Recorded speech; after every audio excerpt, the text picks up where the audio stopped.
Señor Baldwin, estoy seguro de que la siguiente pregunta le sonará. ¿Por qué los negros... ¿Por qué no son optimistas? Dicen, todo está mejorando. Hay alcaldes negros, hay negros en todos los deportes, también participan en la política. E incluso el logro más reciente, que es que ahora aparecen en los anuncios de televisión. Me alegra que sonría. ¿Está mejorando la situación a la vez que se sigue sin tener esperanza? Bueno, si soy sincero, no creo que haya mucha esperanza mientras la gente siga hablando de esta forma tan peculiar. La pregunta no es qué está ocurriendo aquí con los negros, con las personas de color. Aunque para mí sea un asunto relevante, ¿sabes? La pregunta es qué va a pasar en este país, insisto.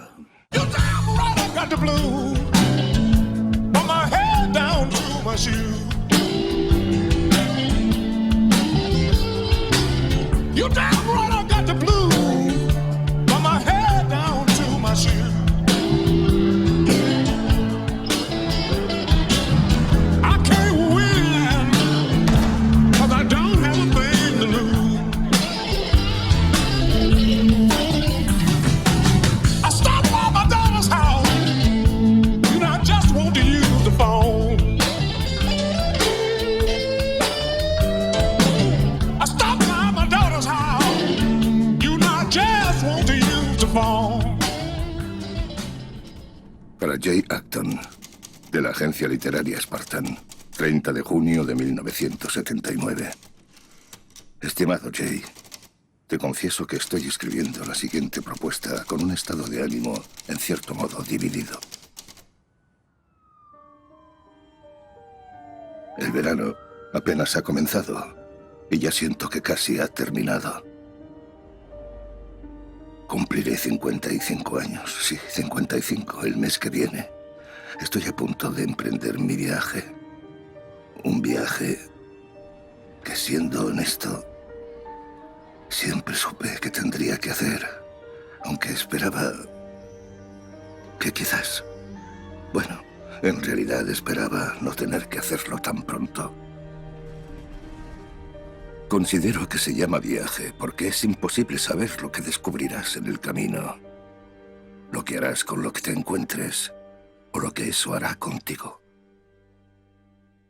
No solo tenemos derecho a ser libres, sino que tenemos el deber de serlo. De forma que cuando os sentéis en un autobús en los primeros asientos al lado de una persona blanca, lo haréis porque tenéis el deber de sentaros y no porque tenéis derecho a hacerlo. El periodo de tiempo de esas vidas y muertes desde una perspectiva pública va desde 1955, que fue cuando supimos por primera vez de Martin, hasta 1968, cuando le asesinaron. A Medgar le asesinaron en el verano de 1963 y a Malcolm en 1965. Take my hand, precious Lord, lead me on, let me stand. I'm tired.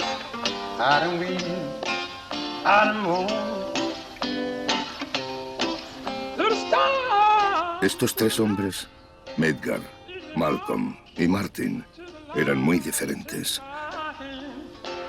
Pensad que Martin solo tenía 26 años en 1955 y puso sobre sus espaldas el peso de los delitos, las mentiras y la esperanza de una nación. Quiero contrastar estas tres vidas y mostrarlas como fueron en realidad, usando sus terribles viajes como ejemplo para enseñárselas a las personas a las que tanto querían, que les traicionaron y por quienes dieron sus vidas.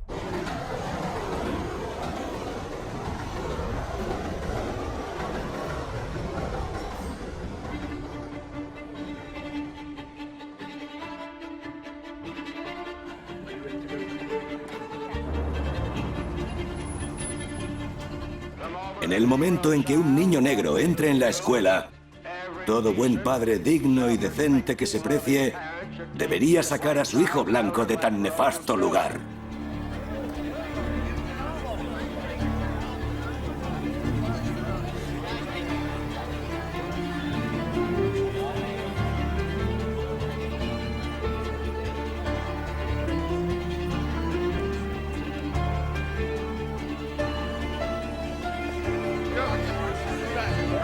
¡No os queremos aquí!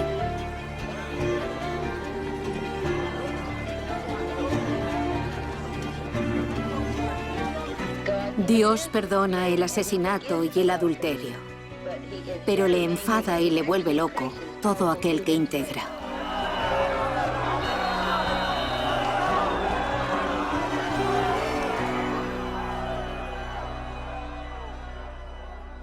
Fue entonces cuando vi la fotografía. En todos los kioscos de prensa de aquel gran paseo arbolado de París, eran fotografías de la joven de 15 años, Dorothy Counts, rodeada de una multitud que la denigraba y escupía mientras caminaba a la escuela de Charlotte, en Carolina del Norte. En su rostro se podía observar el orgullo inexpresable, la tensión y la angustia a medida que la chica se aproximaba a las aulas, con la historia burlándose de ella a sus espaldas. Esto me enfureció, me llenó de odio y de pena a la vez, y me avergonzó. Alguno de nosotros debería haber estado ahí con ella. Pero fue en aquella tarde soleada cuando supe que me iría de Francia. Simplemente ya no podía seguir en París de brazos cruzados hablando sobre el problema de los argelinos y los afroamericanos. Todo el mundo estaba haciendo lo correcto, así que era mi momento de volver a casa y hacerlo también. If you was white, you'd be alright. If you was brown, you'd stick around. But as you black, oh brother, get back, get back, get back. He went to the employment office, the number I got in line. They called everybody's number, but they never did call mine. They said, if you was white, you'd be alright. If you was brown, you'd stick around. But as you black, oh brother.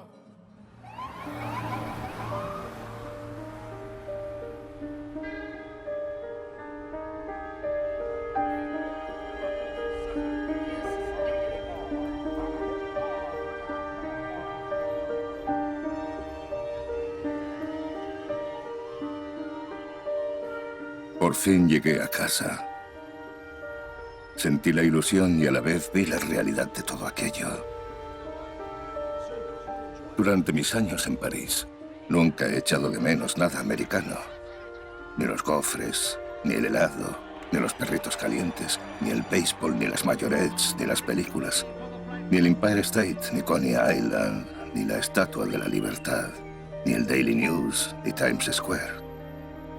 Todas esas cosas me daban igual. Podrían no haber existido. Y absolutamente nada sería diferente para mí si no las volviera a ver.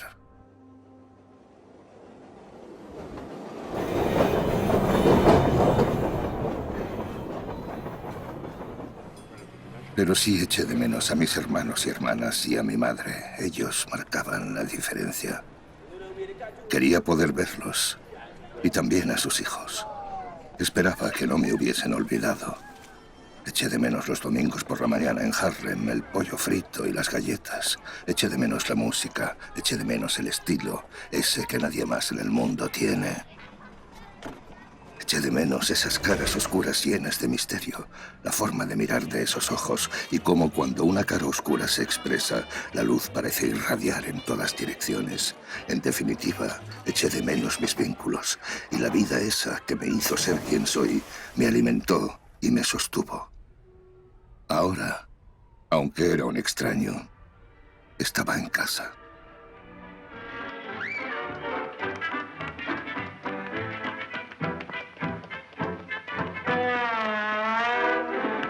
Estaba fascinado por todo el movimiento que había en la pantalla.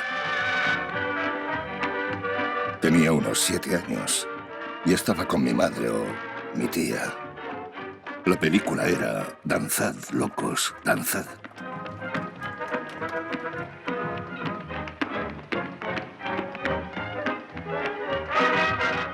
Era consciente de que Joan Crawford era una mujer blanca.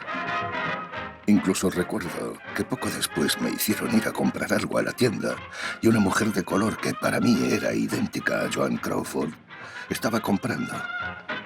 Era increíblemente guapa. Me miró y su sonrisa era tan bonita que ni siquiera me dio vergüenza. Algo muy raro en mí.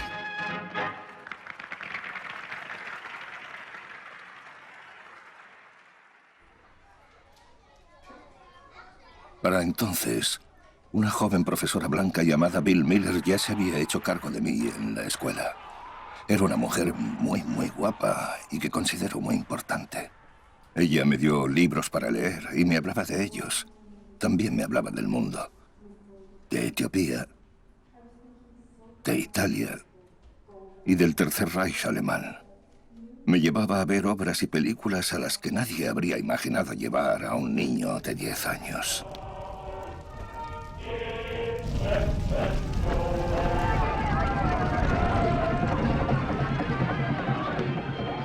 No me cabe duda de que la llegada tan temprana de esa mujer a mi espantosa vida fue la razón por la que realmente nunca he llegado a odiar a los blancos. Aunque Dios bien sabe que más de una vez he deseado asesinar a alguno.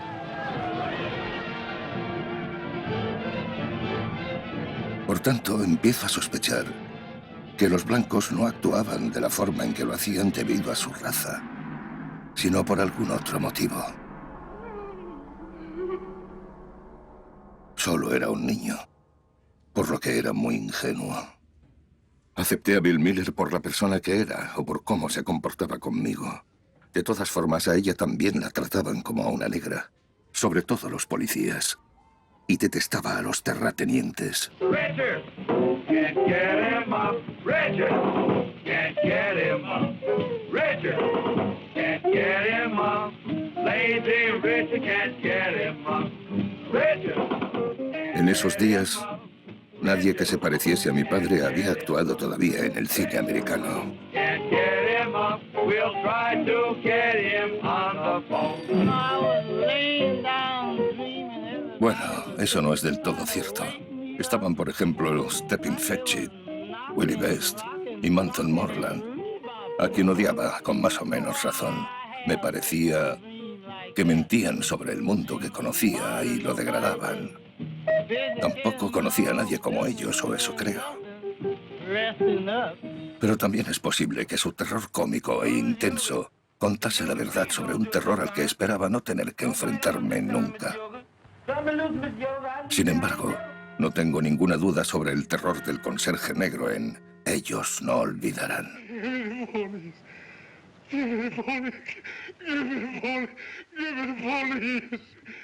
Creo que el actor negro que interpretó esa parte se llamaba Clinton Rosemont y se parecía un poco a mi padre.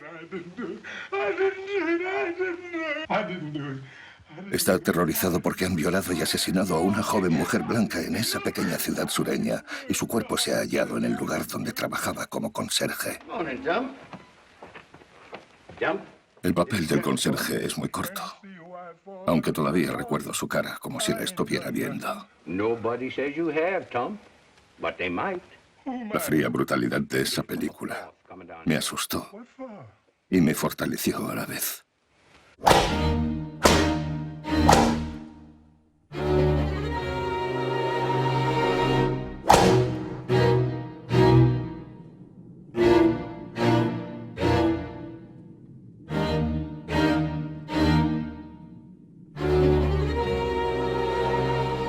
Puesto que el tío Tom no se tomaba la justicia por su mano, no lo consideraba un héroe.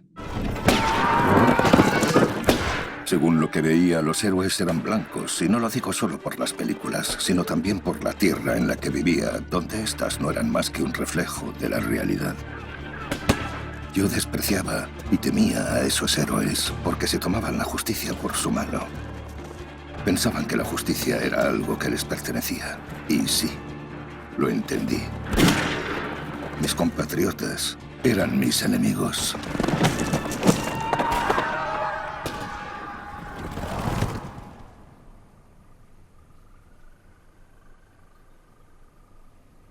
Sospecho que todas esas historias se diseñaron para asegurarnos que no se había cometido ningún delito.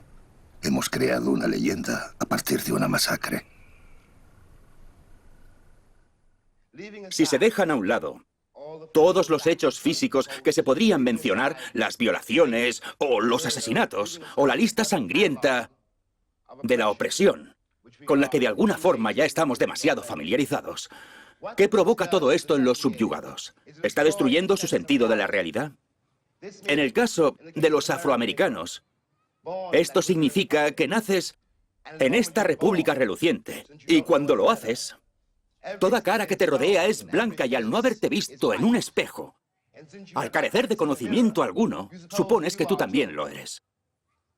Es impactante descubrir, a la edad de 5, 6 o 7 años, que cuando apoyabas a Gary Cooper, cuando éste intentaba dar caza a los indios, esos indios eras tú.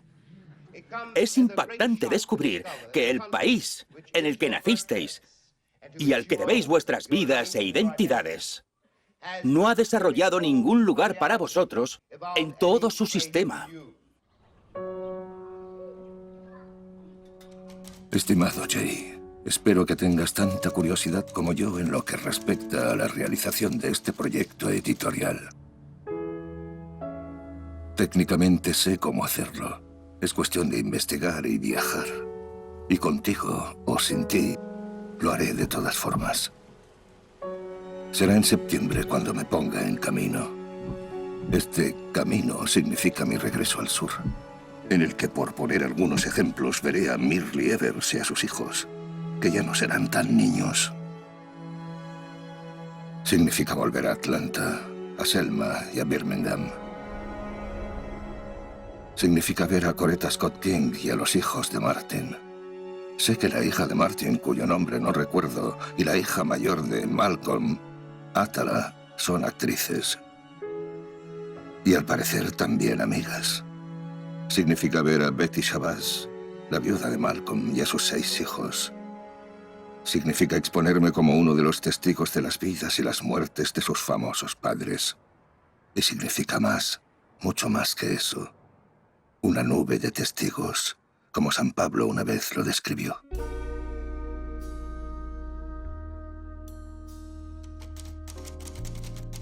Primero conocí a Malcolm X. Yo le vi antes de conocerle. Estaba dando una conferencia en alguna parte de Nueva York. Malcolm estaba sentado en la primera fila de la sala, inclinado hacia adelante, en un ángulo en el que sus largos brazos casi acariciaban los tobillos de sus largas piernas, mirándome fijamente. Casi me entró el pánico. Conocí a Malcolm por su leyenda, una leyenda de la que desconfié por la astucia que había adquirido en las calles de Harlem cuando era niño. Puede que Malcolm fuese el faro que los blancos decían que era, aunque en general las valoraciones de los blancos americanos sobre estos asuntos serían risibles e incluso patéticas, de no ser por los retorcidos resultados que éstas tenían. Por otro lado, él tampoco tenía razones para confiar en mí. Durante la conferencia me trababa constantemente, mientras Malcolm no dejaba de mirarme a la cara. There's no sun up in the sky, stormy weather, since my man and I together, keeps raining all the time.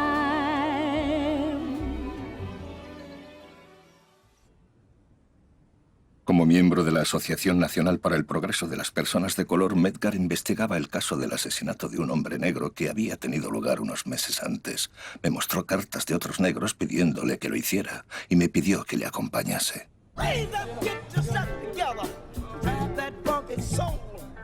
Estaba aterrado, pero quizás esta excursión nos ayudará a definir lo que pretendo expresar con la palabra testigo. Estaba a punto de descubrir que la línea que separa ser testigo de ser actor es en realidad muy fina. Sin embargo, la línea existe. Por ejemplo, yo no era un musulmán negro. Del mismo modo que nunca fui un pantera negra, aunque por razones distintas. Ya que no creía que todos los blancos eran malos. Ni quería que los jóvenes negros pensasen eso.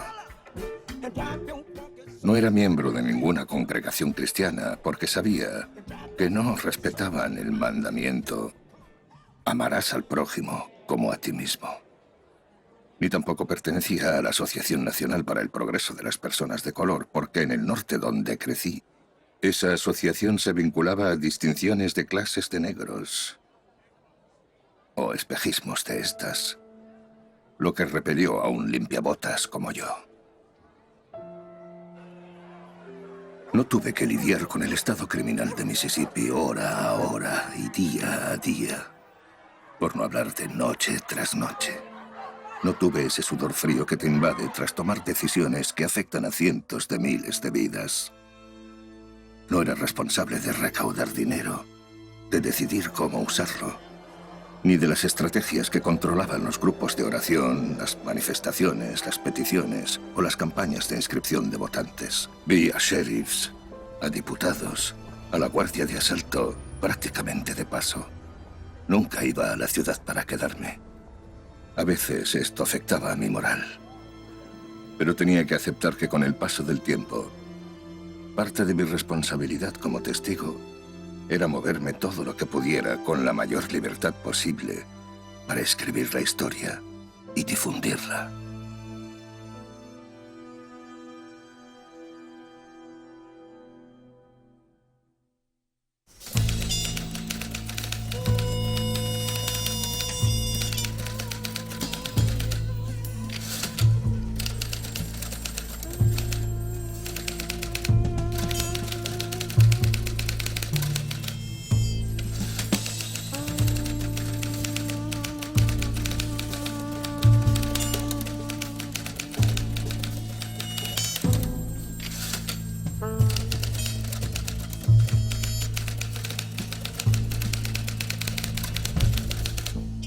Todos deberíamos estar preocupados por una misma cuestión, la erradicación del crimen. El FBI está tan cerca de usted como el teléfono que tenga más a mano y quiere ser su protector en todos los asuntos de su jurisdicción. Está ahí para servirle.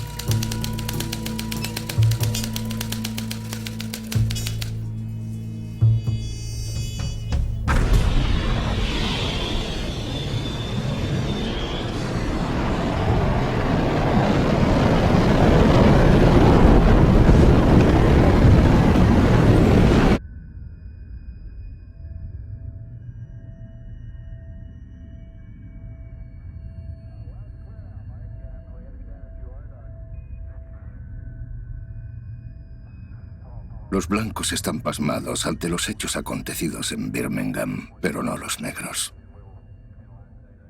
Los blancos piden continuamente que se les asegure que Birmingham está realmente en Marte.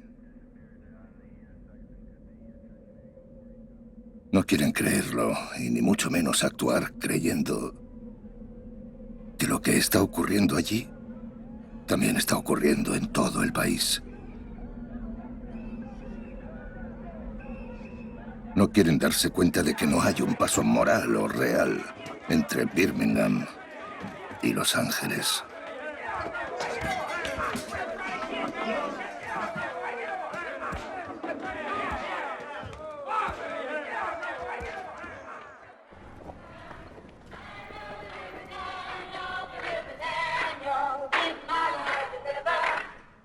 Vamos, atrás.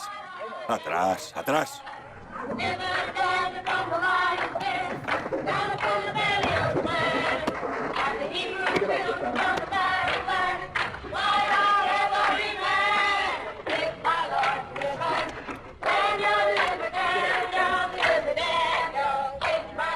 Deténganse, por favor.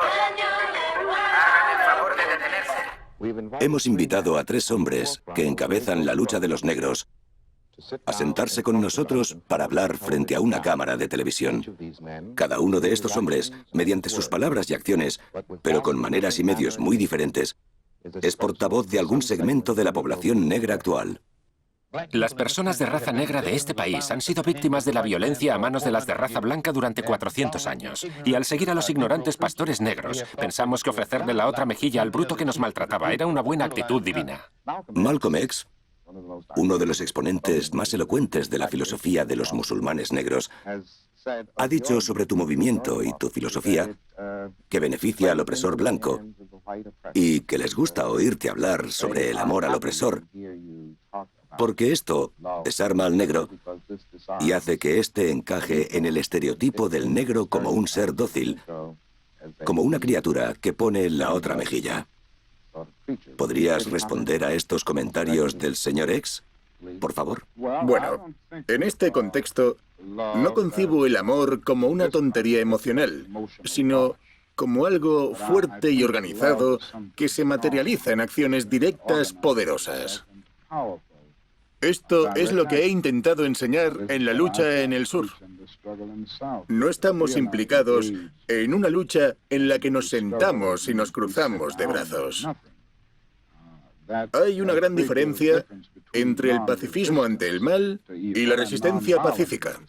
Martin Luther King es la versión moderna del siglo XX del tío Tom, o un tío Tom religioso que está haciendo hoy lo mismo para que los negros sigan indefensos ante los ataques, como el tío Tom ya hizo en su día en la plantación, para que los negros siguieran indefensos ante los ataques del Ku Klux Klan.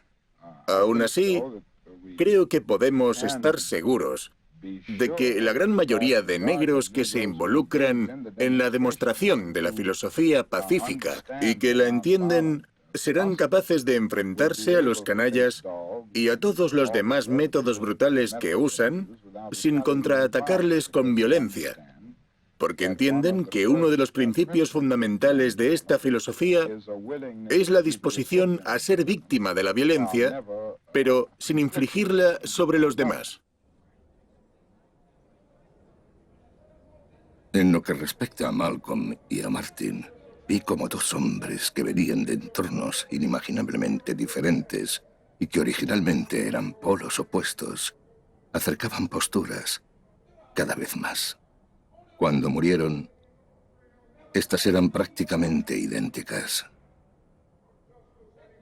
De hecho, se puede decir que Martin tomó el testigo de Malcolm y expresó las visiones que éste tuvo y que le costaron la vida. Malcolm fue una de las personas que Martin vio en lo más alto, mientras que Medgar era demasiado joven para presenciarlo, aunque le hubiera gustado y no le habría sorprendido.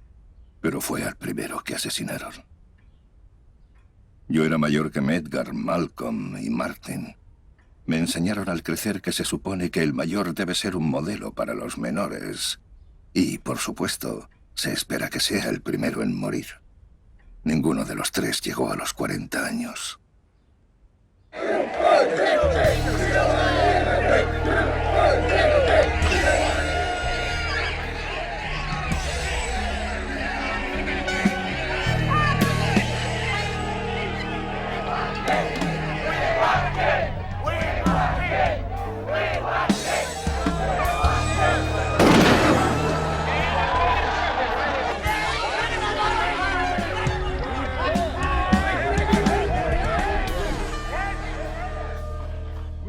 Necesitamos una organización que no le gustará a nadie que viva en el centro de las ciudades. Una que esté dispuesta a pasar a la acción y a hacer lo que sea necesario. Cuando Malcolm o el otro sacerdote musulmán hablan, se dirigen a todas las personas negras que les oigan, que les escuchen. Expresan su sufrimiento, el mismo que durante tanto tiempo se ha negado en este país. Esa es la gran autoridad de Malcolm sobre cualquiera de sus audiencias. Él corrobora su realidad y les dice que realmente existen. ¿Sabes? Stay back. Stay back.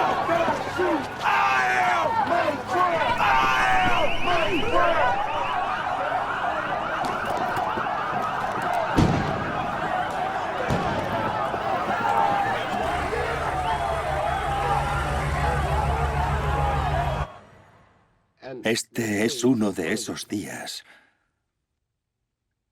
en los que te preguntas, ¿cuál es tu rol en este país y qué futuro tienes en él? ¿Cómo vas a aceptar tu situación aquí? ¿Y cómo vas a comunicar a una amplia mayoría de blancos, crueles, irreflexivos y negligentes que estás aquí. Me aterroriza la apatía moral, la muerte del corazón que está teniendo lugar en mi país. Esas personas han estado engañándose durante tanto tiempo que de verdad no piensan que yo sea humano. Y digo esto basándome en sus conductas, no en sus palabras. Esto significa que ellos mismos se han convertido en engendros morales.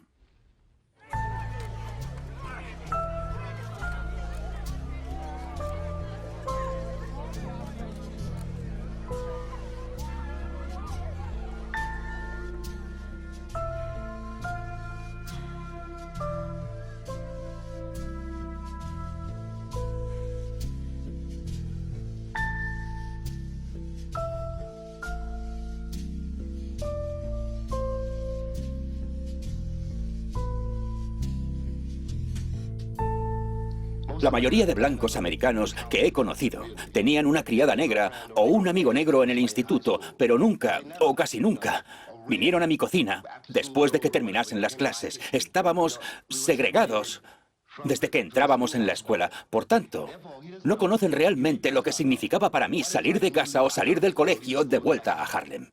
No saben cómo viven los negros, y todo esto resulta una gran sorpresa para los hermanos Kennedy y para el resto de personas del país. Insisto. Estoy seguro de que la mayoría de blancos americanos que he conocido no tienen... Estoy seguro de que no tienen nada en contra de los negros. Esa no es la cuestión. La verdadera cuestión es la apatía y la ignorancia que tenemos que sufrir por la segregación. Eso es lo que significa la segregación. No sabes qué está pasando al otro lado del muro porque no quieres saberlo. En esos años era, en cierto modo, y sin darme verdaderamente cuenta, la gran esperanza negra del gran padre blanco. Yo no era racista. O eso pensaba. Malcolm era racista. O eso creían. De hecho, simplemente nos encontrábamos atrapados en la misma situación. Well, you tell that to my boy tonight, when you put him to sleep on the living room couch. And you tell it to him in the morning when his mother goes out of here to take care of somebody else's kids. And tell it to me when we want some curtains or some drapes and you sneak out of here and go work in somebody's kitchen. All I want is to make a future for this family. All I want is to be able to stand in front of my boy like my father never was able to do to me. Ahora voy a describir brevemente el famoso encuentro con Bobby Kennedy. Lorraine Hansberry no sería mucho más joven que yo ahora si estuviera viva. Ella tenía 33 años en el momento del encuentro con Bobby Kennedy. Esa fue una de las últimas veces que la vi en pie. Y murió cuando tenía 34 años. La echo mucho de menos. La gente ha olvidado lo joven que era todo el mundo. Por poner otro ejemplo, Bobby Kennedy tenía 38 años. Queríamos que le pidiera a su hermano, el presidente, que acompañase personalmente a la escuela ese mismo día o al siguiente a una chica negra a quien ya se había programado el ingreso a la escuela Deep South. De esta forma, le dijimos, quedará claro que quien escupa a esa niña estará escupiendo a la nación. Pero no lo entendió. Respondió, sería un gesto moral sin sentido. Lorraine dijo, nos gustaría ver su compromiso moral. Parecía sentirse insultado, como si sintiera que había desperdiciado su tiempo. Bueno, Lorraine permaneció sentada observando todo el tiempo. Miró a Bobby Kennedy, quien quizás por primera vez la miró también. Pero me preocupa mucho, expresó, el estado de la civilización que protagonizó esa fotografía en la que un policía blanco pisaba el cuello de una mujer negra en Birmingham. Entonces sonrió. Y me alegro de que no me sonriera a mí. Y dijo, adiós, señor fiscal general. Se giró y se fue de la habitación. Más tarde, estalló la noticia.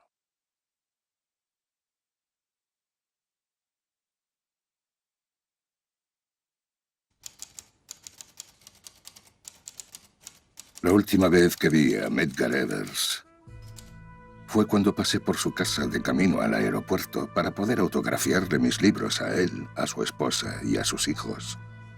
Recuerdo a Mirlie Evers esperando fuera, sonriente. Le dijimos adiós con la mano y Medgar me llevó al aeropuerto para que cogiese un avión. Meses después, estaba en Puerto Rico, trabajando en mi obra. Lucien y yo habíamos pasado un día deambulando por la isla y en ese momento conducíamos de vuelta a casa.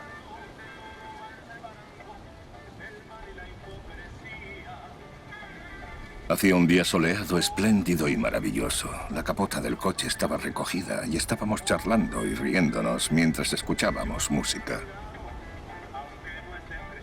Fue entonces cuando la música se detuvo y una voz anunció que Medgar Evers había sido asesinado a tiros en el garaje de su casa ante la mirada de su mujer e hijos que le vieron caer.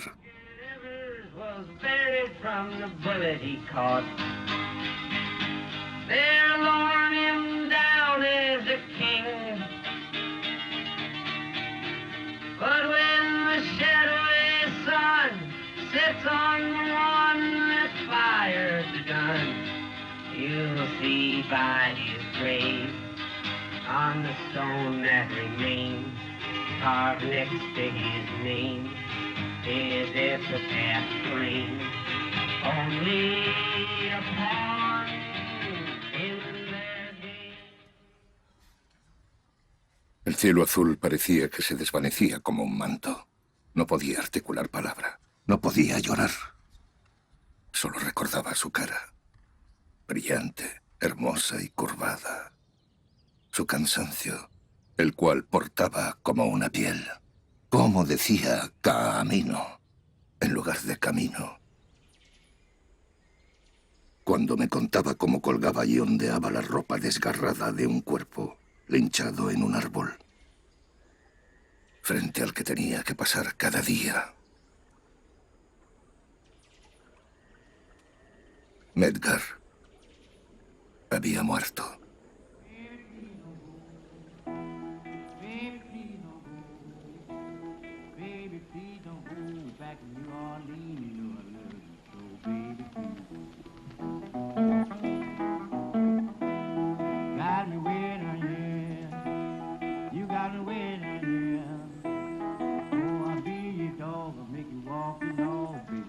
En América, solo era libre en la batalla, pero nunca lo era para descansar.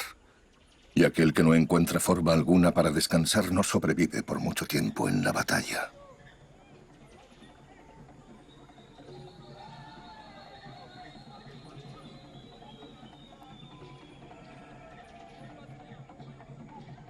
Y un joven revolucionario blanco resulta, en general, mucho más romántico que uno negro. Las personas de raza blanca han conseguido salir adelante durante toda una vida en este estado de euforia, pero los negros no han tenido tanta suerte. Un hombre negro que viera el mundo como John Wayne, por ejemplo, no sería considerado un patriota excéntrico, sino un delirante maníaco. La verdad es que este país no sabe qué hacer con la población negra y sueña con algo parecido a una solución final.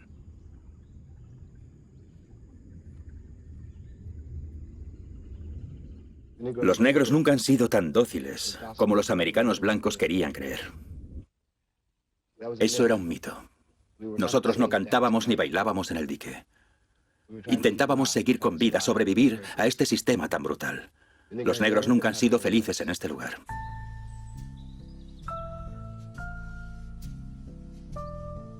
Una de las cosas más terribles, me guste o no, es que soy americano. Mi colegio fueron las calles de la ciudad de Nueva York. Mi marco de referencia eran George Washington y John Wayne. Pero solo era un niño y cuando un niño se fija en el mundo tiene que utilizar lo que ve, no hay nada más que utilizar. Y creces con lo que ves, las decisiones que tomas y la forma en que descubres lo que significa ser negro en Nueva York y luego en todo el país. A medida que crecéis, veis los cuerpos sin vida de vuestros hermanos y hermanas apilándose a vuestro alrededor. Y no por algo que hayan hecho. Eran demasiado jóvenes como para eso. Entonces uno se da cuenta de que cuando intentas levantarte y mirar al mundo a la cara como si tuvieras derecho a estar aquí, estás atacando toda la estructura de poder del mundo occidental. Olvidad el problema de los negros. No escribáis leyes de voto, eso ya lo tenemos. Se llama 15ª enmienda, redactada en la Ley de Derechos Civiles de 1964. En lo que tenemos que fijarnos es en lo que está pasando en este país, y lo que ocurre es que hermanos se asesinan entre ellos.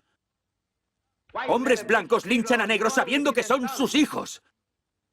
Y mujeres blancas han quemado a negros sabiendo que eran sus amantes.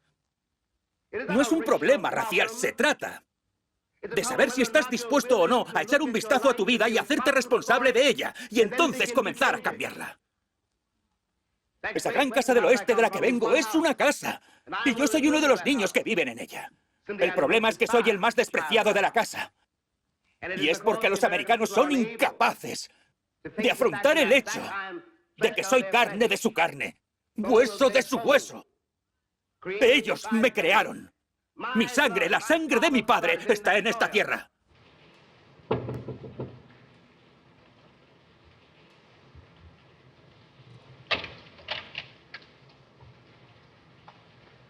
Good afternoon, ma'am. It's raining so hard. I brought rubbers and coat to fetch my little girl home.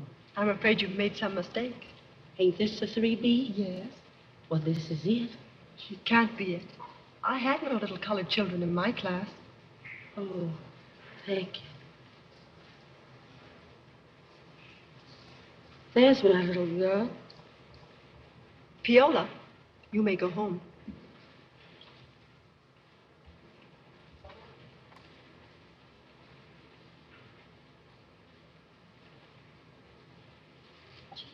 I didn't know she was colored. Even did I.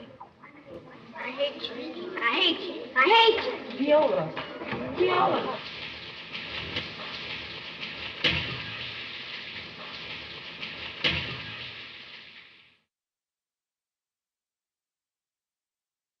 Sé muy bien que mis ancestros no deseaban venir a este lugar. Pero tampoco lo deseaban los ancestros de las personas que se volvieron blancas. Merecen una canción sobre mi cautiverio. Merecen una canción sobre mí. Pero para justificar el suyo, más que para celebrar el mío.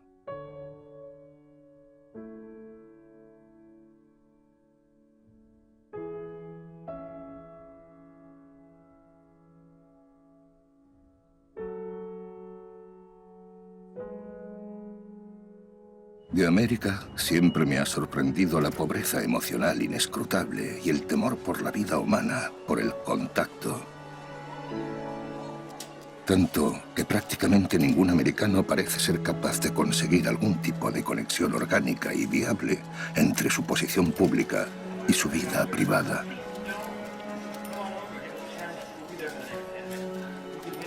Este fracaso de la vida privada siempre ha tenido las consecuencias más devastadoras en la conducta pública americana y en las relaciones entre blancos y negros.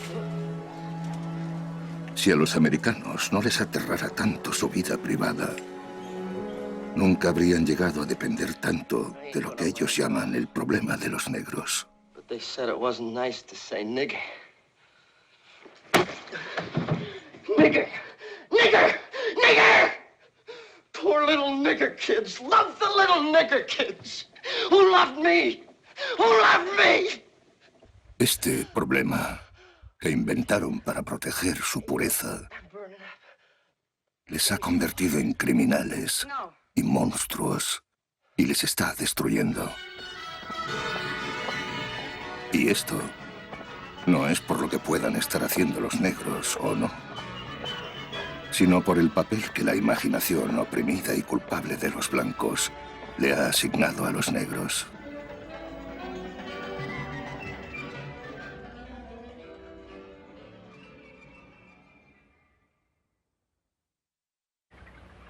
Look, man, don't give me that look. You should have got what was coming to you. After spitting in that guy's face. Why, you... Es imposible aceptar el argumento de la historia, un argumento basado en una mala interpretación de la América profunda sobre la naturaleza del odio entre blancos y negros. That time is now. El origen del odio de los negros es la ira. Y no es que odien tanto a los blancos, es solo que desearían quitárselos de en medio. Sobre todo, por sus hijos. El origen del odio de los blancos es el terror. Un terror indescriptible e inescrutable que se centra en este ente aterrador, ente que solo vive en su mente.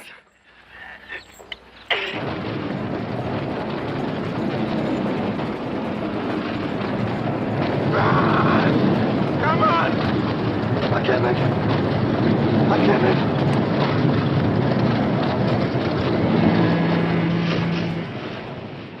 Cuando Sidney saltó del tren, los blancos liberales de la ciudad se sintieron aliviados y contentos.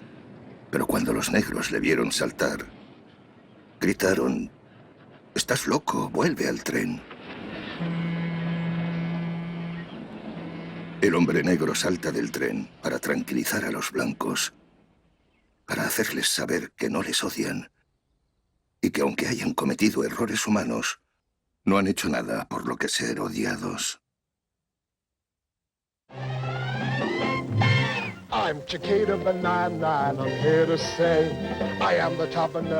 A pesar de los maravillosos mitos que proliferaban en el país sobre la sexualidad de las personas de raza negra, los hombres negros se seguían utilizando en la cultura popular como si no tuvieran sexualidad alguna. Sidney Poitier, como hombre y artista negro, también está en contra de la sexualidad furtiva e infantil de este país. Por ejemplo, tanto Harry Belafonte como él son iconos sexuales, aunque nadie se atreva a admitirlo, y mucho menos a utilizarlos de la forma en la que se utiliza a cualquier otro macho de Hollywood. A los negros se les ha privado de todo en este país, pero no quieren que ocurra lo mismo con su artista. En particular, odian a Divina, quien viene esta noche, porque sienten que, en efecto, Sidney se estaba utilizando contra ellos. Por extraño que parezca, esta película podría ser un hito, ya que es prácticamente imposible ir más allá en esa dirección concreta.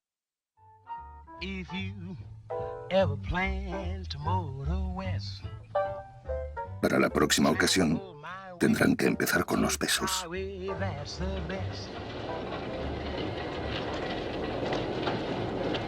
Well, got your ticket? Here you are. Thank you.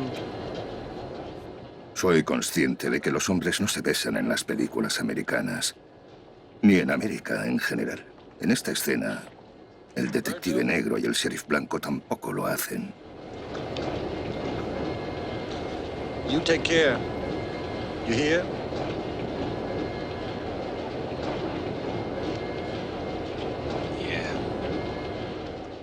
Pero ese beso difuminado y obligatorio de las películas clásicas americanas no hablaba de amor, ni aún menos de sexo. Inspiraba reconciliación y todo aquello que ahora se volvía posible.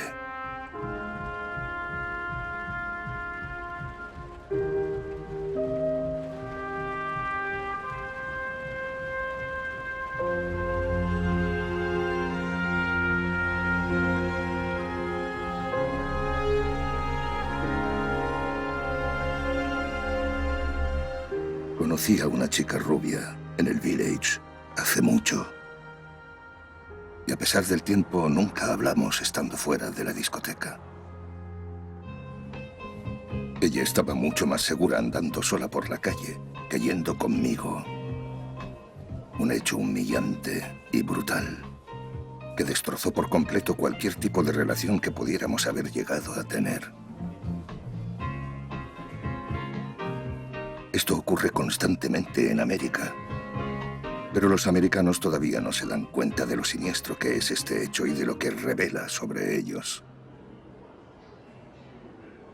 Cuando salíamos de allí por la noche, ella andaba a toda prisa para dejarme atrás e irse sola.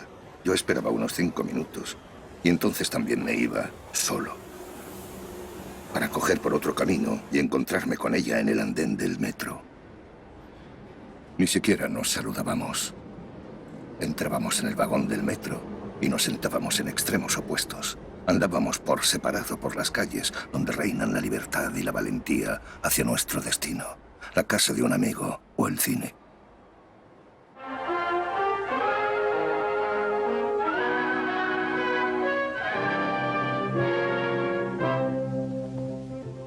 En todo el país, familias como esta disfrutan de la nueva prosperidad. Tienen nuevos intereses, nuevos niveles de vida, un poder adquisitivo que jamás habían tenido.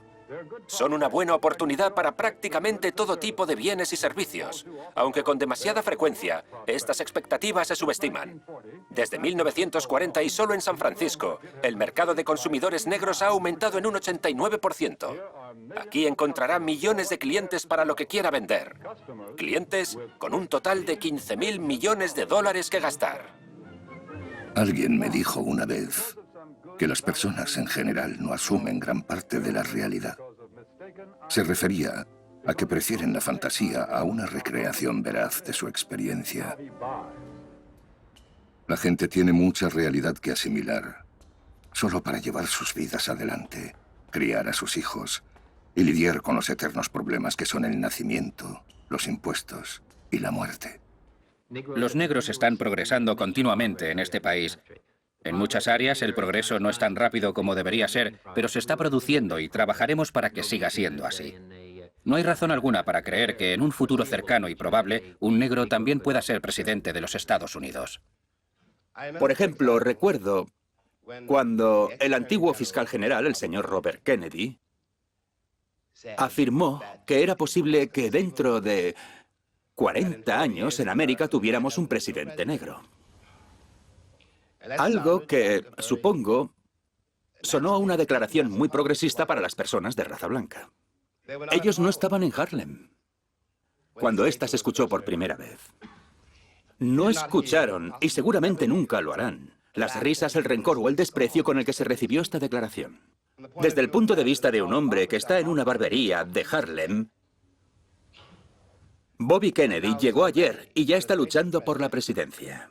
Nosotros llevamos aquí 400 años y ahora viene a decirnos que quizás en 40 años, si eres bueno, dejen que te conviertas en presidente. It was a dream, just a dream I had on my mind. It was a dream, just a dream I had on my mind. And when I woke up, baby, not a thing could I find. I dreamed I went out with an angel and had a good time. I dreamed I was satisfied and nothing to worry my mind, but it was a dream. Just a dream I had on my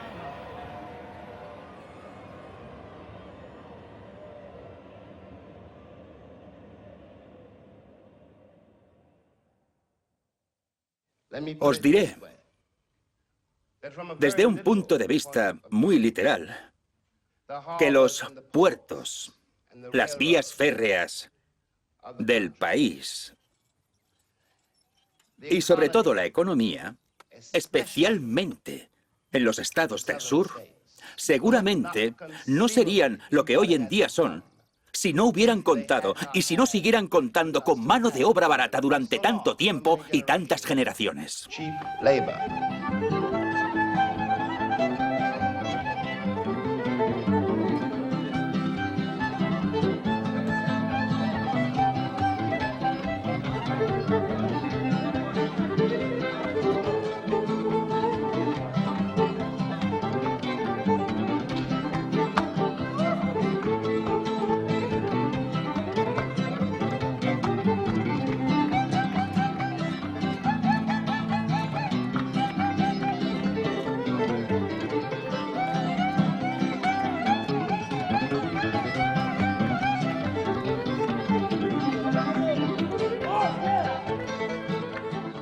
Es terrible que la ciudadanía se rinda a la noción de que una novena parte de su población está por debajo del resto.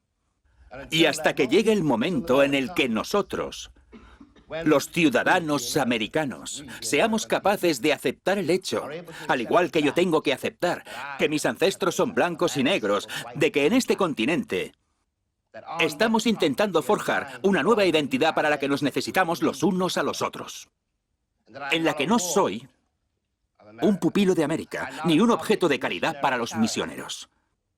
Soy una de las personas que levantó este país.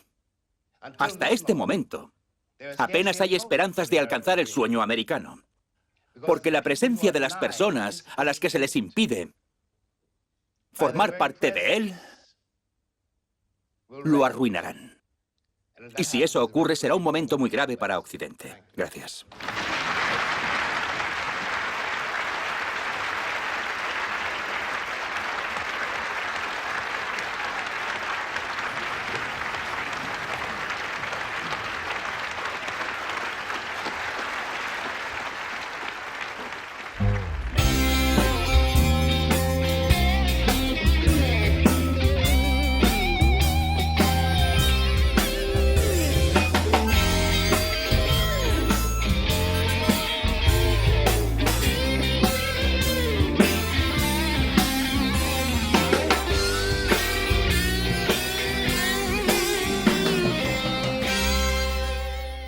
Hoy estamos en el estudio con 7 hombres que tienen 2 cosas en común. Son artistas y todos han venido a Washington. Son 7 de los 200.000 ciudadanos americanos que se han dado cita en la capital para reclamar libertad y puestos de trabajo. ¿Cree que este tremendo estallido hará que ahora se tomen medidas, señor Belafonte? El ahora del que hablamos es el hecho de que, por fin, en 100 años, por las razones históricas que sean, pero sobre todo sean debido a la opresión, las personas de raza negra han decidido ir a por todas sin pedirle ni $1 a nadie. Diría que la mayor parte de la interpretación sobre si esto va a terminar siendo un gran éxito o si va a terminar siendo un desastre dependerá en gran medida de la comunidad blanca, así como de los especuladores y los intereses generales. También dependerá de una gran mayoría de gente de este país que se ha negado a comprometerse o que ni siquiera tienen la menor idea de que estas cosas habían estado ocurriendo.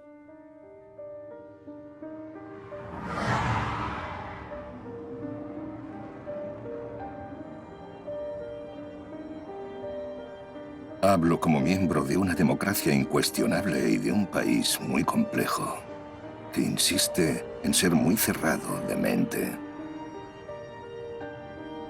La simplicidad se considera una gran virtud en América, junto con la sinceridad. Lo siento. Lo siento mucho. Lo siento. Lo lamento muchísimo. No hay excusas. Lo siento. Hemos cometido muchos errores. Pido disculpas por ello. Lo siento muchísimo. Lamento haberos hecho esto, pero tenéis que acostumbraros. Es uno de esos problemillas de la vida. Asumo toda la responsabilidad. Estoy aquí para volver a pediros disculpas. Pido disculpas por lo ocurrido. Asumo toda la responsabilidad por el error cometido. Es un honor servir a la ciudad de Ferguson y a la gente que vive en ella.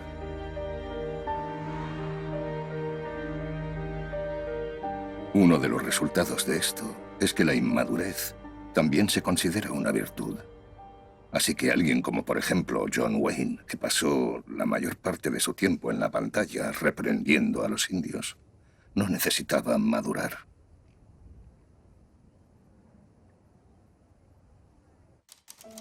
Estaba en Londres aquella noche. No teníamos nada que hacer, así que decidimos darnos un capricho y fuimos a un buen restaurante.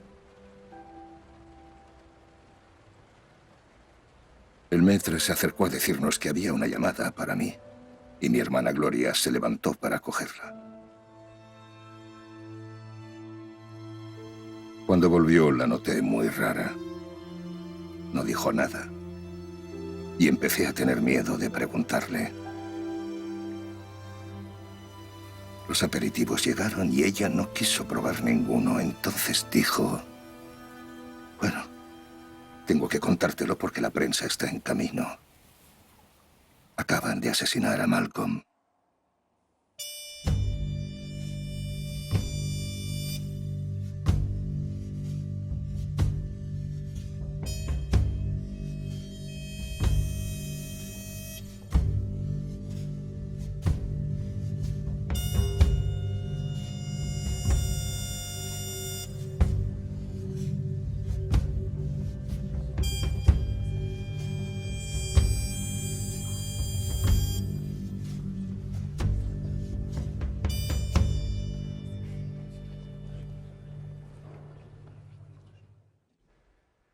No hay ninguna evidencia en el libro de la República Americana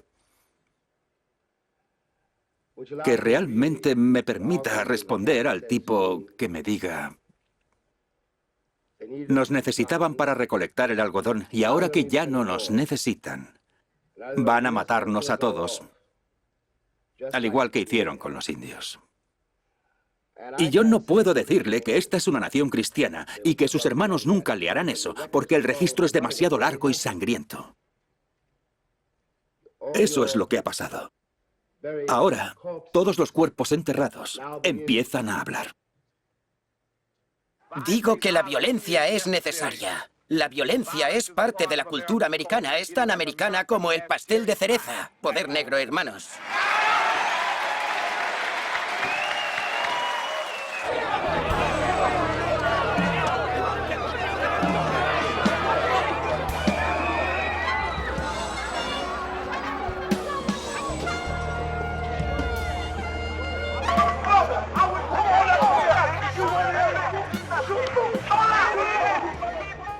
Si fuéramos blancos, si fuéramos irlandeses, si fuéramos judíos, si fuéramos polacos.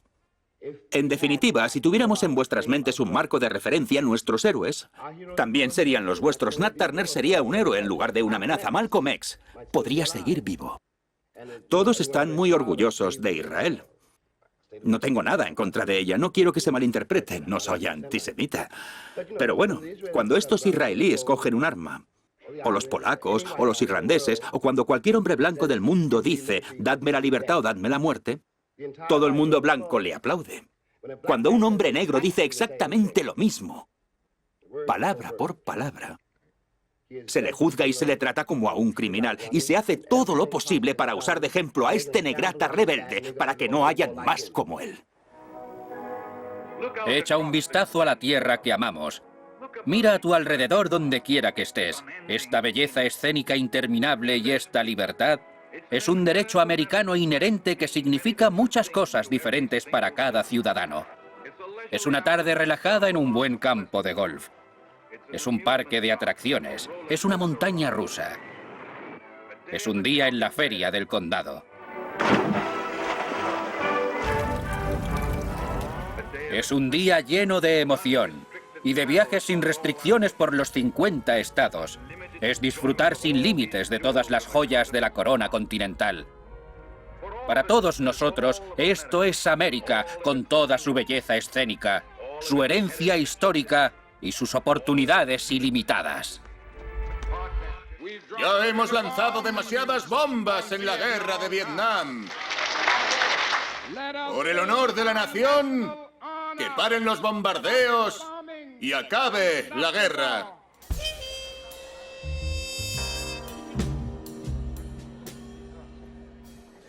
Lo que intento decirle a este país, a nosotros, es que debemos saber esto.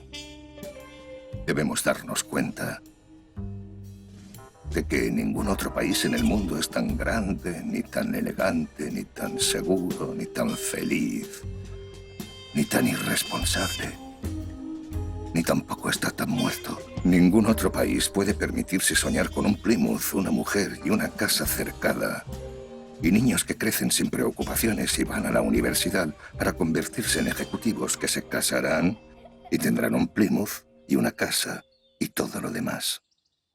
Muchas personas no viven de esa forma y no pueden siquiera imaginarlo. Tampoco saben que cuando hablamos de democracia nos referimos a eso.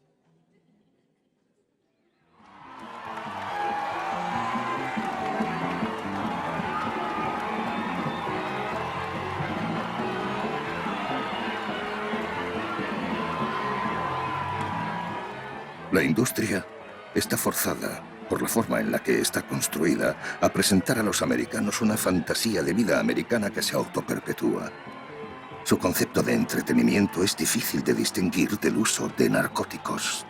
¿Qué es lo que te preocupa de que tenga una pareja negra? ¿Crees que los demás les menospreciarán o les juzgarán? Sí, creo que les menospreciarán.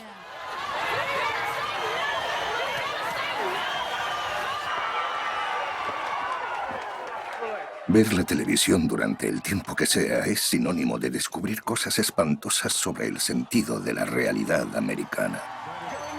Estamos cruelmente atrapados entre lo que nos gustaría ser y lo que realmente somos. Y no podemos convertirnos en quienes nos gustaría ser hasta que estemos dispuestos a preguntarnos por qué las vidas en este continente son tan vacías, monótonas y desagradables. Estas imágenes no se crearon para molestar, sino para tranquilizar. Además, estas debilitan nuestra capacidad para lidiar con el mundo tal como es y con nosotros tal como somos. Me gustaría incluir en este grupo a una persona, Paul Weiss, profesor de filosofía de la Universidad de Yale.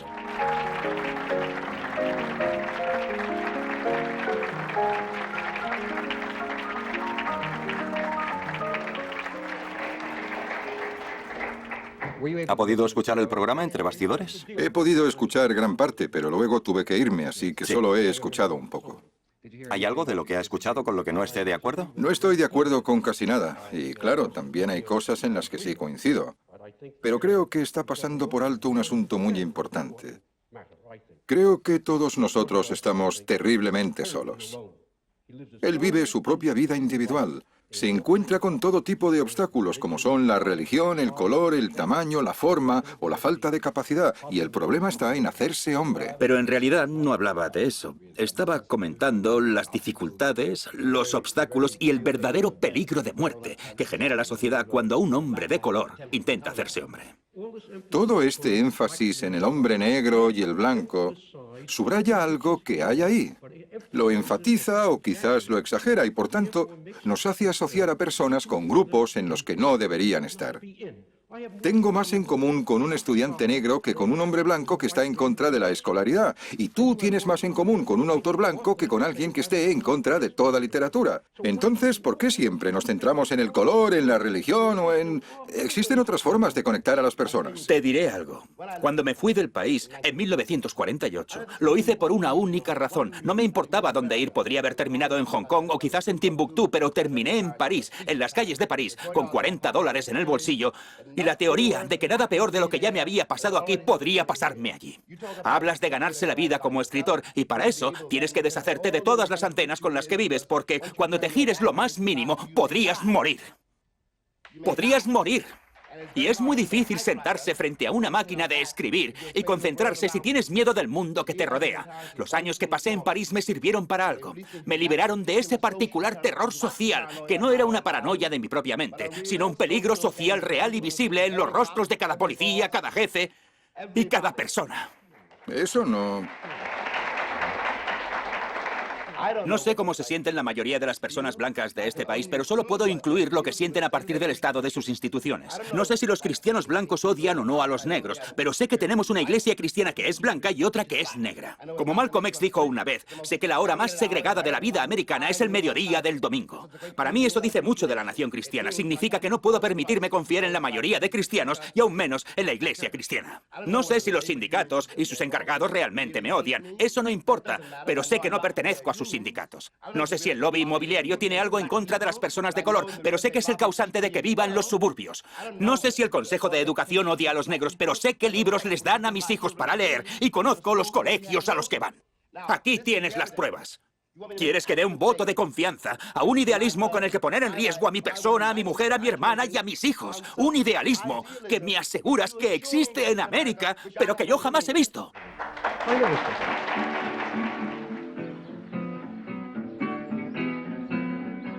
Hemos pillado a todas las naciones de Occidente con las manos en la masa, defendiendo la mentira del humanismo fingido.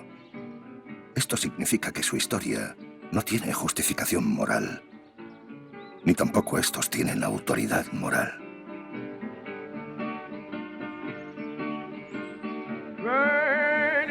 Soy un canalla, declara uno de los personajes en El idiota de Dostoyevsky.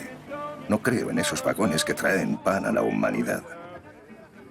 Porque los vagones que traen pan a toda la humanidad pueden excluir fríamente a una parte considerable de disfrutar de lo que se trae. América prosperó durante mucho tiempo. Esa prosperidad le costó la vida a millones de personas. Ahora, ni siquiera las personas que han recibido los beneficios de la prosperidad son capaces de conseguir que perduren. No pueden entenderlos, ni vivir sin ellos. Pero sobre todo, no pueden imaginar el precio pagado por sus víctimas por este modo de vida. Y por tanto, no pueden permitirse saber por qué las víctimas se están rebelando.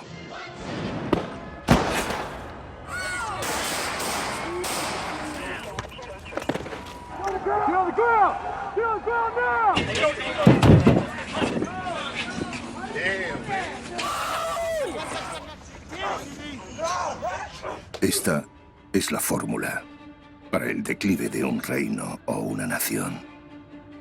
Ningún reino puede mantenerse a sí mismo mediante la fuerza, ya que ésta no funciona de la forma que sus defensores creen. Por ejemplo, la fuerza no revela la fortaleza del adversario a la víctima.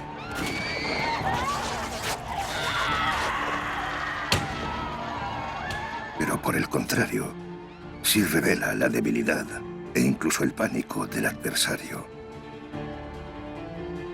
Revelación que transmite a la víctima con pasión.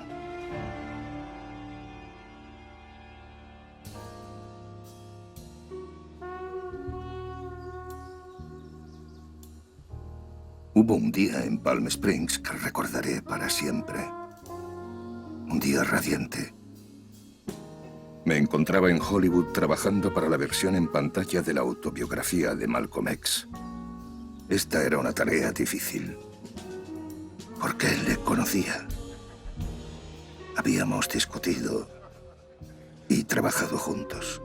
Y también le tenía un gran aprecio que no es fácil de distinguir, si es que es posible, del amor. Billy Dee Williams vino a la ciudad y se quedó en mi casa. Deseaba que Billy Dee interpretase el papel de Malcolm. Nos llevábamos el teléfono a la piscina y este sonó. Yo lo cogí. El tocadiscos seguía girando. Todavía no ha muerto, pero le han dado en la cabeza. Tengo una noticia muy triste para todos vosotros y creo que también para nuestros conciudadanos y para aquellas personas que llevan la paz por el mundo. Esta noche han disparado a Martin Luther King y han acabado con su vida.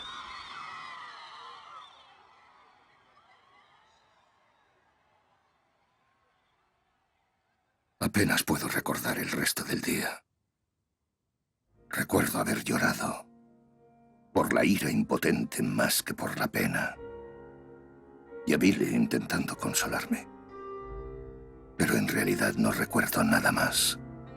Mother dear, may I go downtown instead of out to play and march the streets of Birmingham in a freedom march today.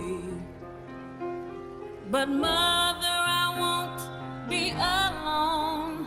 Other children will go with me and march the streets of Birmingham to make my country free. No, La iglesia estaba abarrotada. En el banco de enfrente estaban sentados Marlon Brando, Sammy Davis y Eartha Kitt. Sidney Poitier estaba cerca.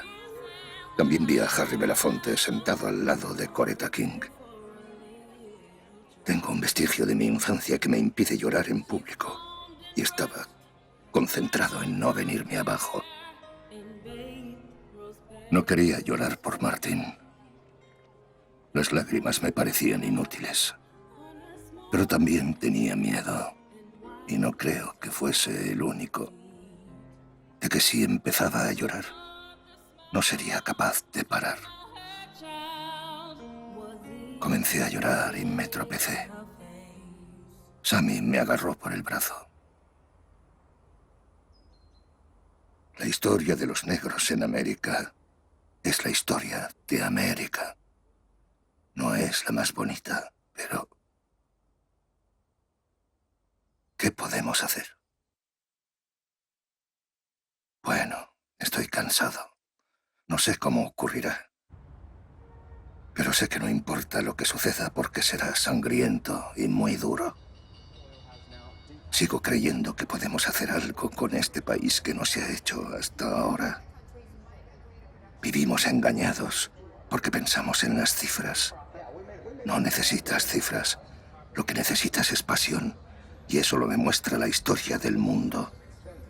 La tragedia es que la mayoría de personas que dicen que les importa, mienten. Lo que verdaderamente les importa son su seguridad y sus beneficios.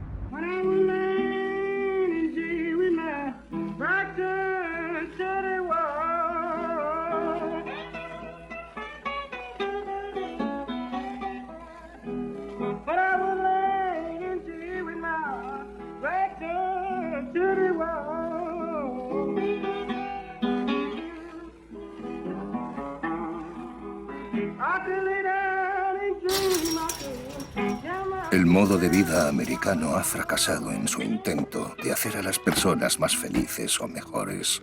No queremos admitirlo, y de hecho no lo hacemos. Seguimos creyendo que los criminales que se encuentran entre nuestros hijos son resultado de algún error de cálculo en la fórmula que puede corregirse. Que un puñado de anormales crean y sienten la hostilidad insaciable y sin propósito que hace que nuestras ciudades estén entre las más peligrosas del mundo y que la falta palpable de convicción, de pasión y de autoridad personal solo demuestra nuestra interesante tendencia a ser sociables y democráticos. Echar un vistazo a Estados Unidos hoy es suficiente para hacer llorar a ángeles y profetas.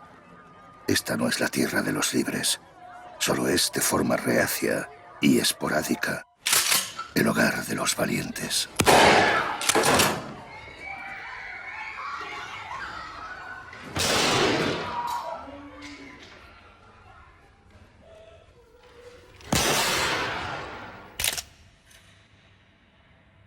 A veces siento que es un verdadero milagro que toda la población negra de los Estados Unidos no haya sucumbido a la paranoia de la furia. Entonces, en un intento de descartar la realidad social, te dicen, pero si eres un amargado.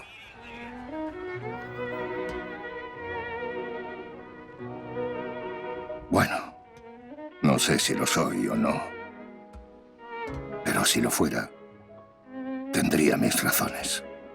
La principal sería la ceguera o la cobardía americana que nos permite fingir que no hay razones en la vida para ser un amargado.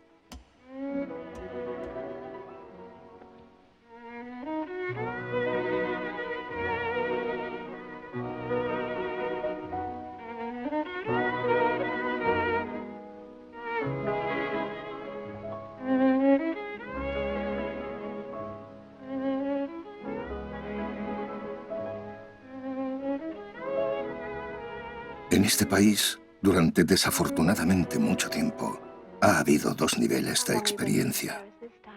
El primero, siendo cruel, se puede resumir en las imágenes de Gary Cooper y Doris Day, dos de los llamamientos más grotescos a la inocencia que jamás se han visto.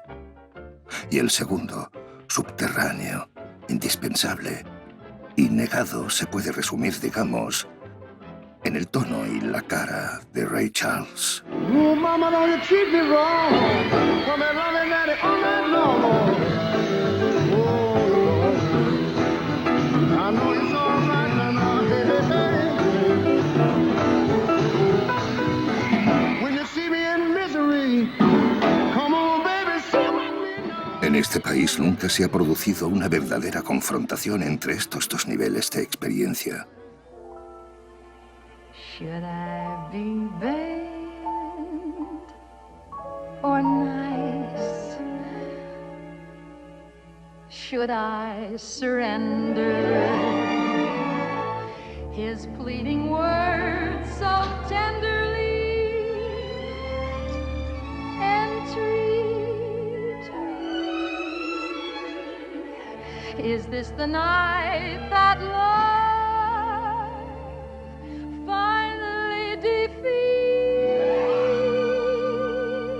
No podéis lincharme y hacer que viva en los suburbios sin que eso os convierta en monstruos. Además, me dais una ventaja espantosa. Nunca tuvisteis que mirarme, pero yo sí tuve que hacerlo. Sabía más sobre vosotros que vosotros sobre mí. No todo lo que se afronta se puede cambiar, pero nada se puede cambiar si no se afronta.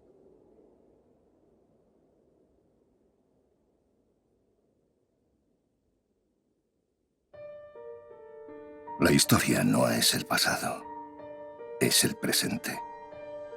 Nosotros cargamos con nuestra historia. Somos nuestra historia. Si fingimos lo contrario, somos literalmente criminales. Este es mi testimonio. El mundo no es blanco. Nunca lo fue. Ni puede serlo. El blanco es una metáfora del poder. Y solo es una forma de describir el Chase Manhattan Bank.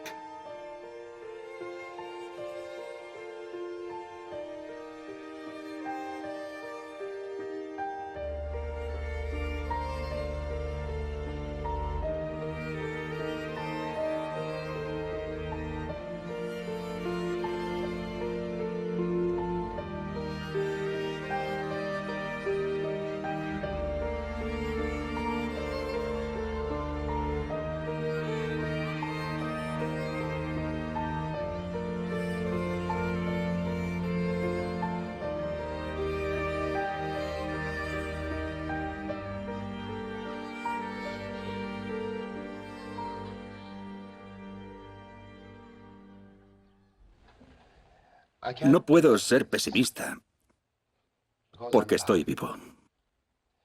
Ser pesimista significa que has aceptado que la vida humana es un asunto académico. Así que estoy obligado a ser optimista. Estoy obligado a creer que podemos sobrevivir a cualquier cosa. Pero los negros de este país, el futuro de los negros de este país, será exactamente tan brillante o tan oscuro como el futuro del país.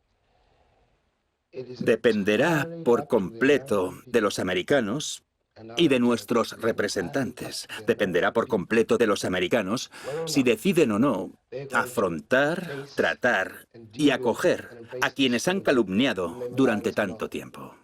Lo primero que los blancos tienen que hacer es intentar encontrar en sus propios corazones un motivo por el que sea necesario tener a un negrata, porque yo no lo soy. Yo soy un hombre. Pero si piensas que soy un negrata, significa que necesitas hacerlo. La pregunta que hay que hacerse, que la población blanca estadounidense tiene que hacerse, va de norte a sur, porque es un solo país y para el negro no hay diferencia ya esté en un lugar u otro. La única diferencia está en el modo en que te castran. Pero hasta ese hecho es americano. Si yo no soy un negrata y vosotros los blancos lo inventasteis, entonces tenéis que averiguar el motivo. Y el futuro del país dependerá de eso, lo averigüéis o no.